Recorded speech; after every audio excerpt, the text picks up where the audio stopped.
This is the Lone Crater YouTube. We hope this video helps. You begin by isolating the problem. Unplug the keyboard and remove batteries so you can control power. Next, connect the keyboard to a second computer or boot into safe mode to confirm it still flashes. Once done, inspect cables and the USB connector for fray or bent pins.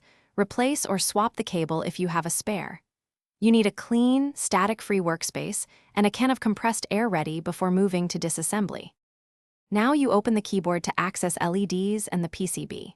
Remove keycaps, unscrew the case, and keep screws separated so reassembly is fast. Use compressed air to clear debris, then gently swab around switches and LED solder joints with 90% isopropyl alcohol. Take photos so you remember part orientation. Make sure ribbon cables are fully seated and inspect for cracked solder or a burned LED driver chip. If visible damage exists, plan component-level repair or replacement. Finish by repairing any identified faults.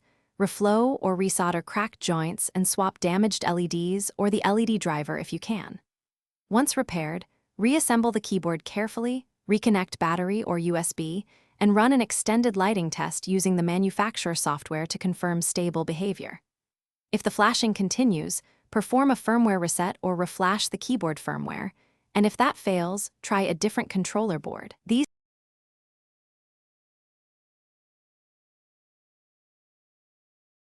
Thanks for watching. Consider subscribing if we helped you.